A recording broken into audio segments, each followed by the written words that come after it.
আসলে একটি দেশের প্রধানমন্ত্রী হলে সর্বগুণে গুণান্বিত হতে হবে, এটা কিন্তু একটি ভালো দিক। কারণ আপনি শুধু জোর করে প্রধানমন্ত্রী হবেন, অন্য সাইডে আপনার কেউ নেই, জনগণ আপনাকে চায় না, আপনি জোর করে ক্ষমতায় থেকে গেলেন, এটা একটি জিনিস। আর যারা পরোক্ষ ভোটের মধ্য দিয়ে মানে ক্ষমতায় আসে, আবার 5 বছর পরে কিন্তু তারা ক্ষমতায় আসার মানে রাস্তা তৈরি করেন, এটাই তো বাস্তবতা।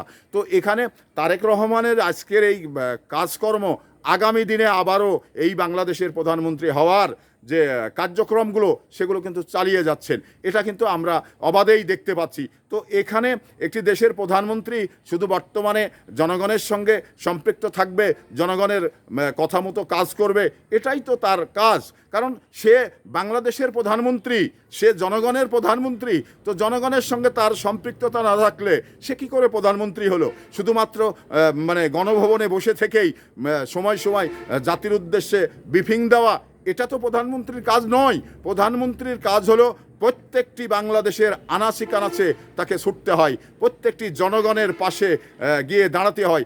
আমরা এই প্রায় 4 মাস হলো, 4 মাসে দেখলাম যে সমস্ত আলোচিত মানে ধর্ষণ হয়েছে, খুন হয়েছে, সেখানে কিন্তু তারেক রহমান অবাধে চলে গেছেন।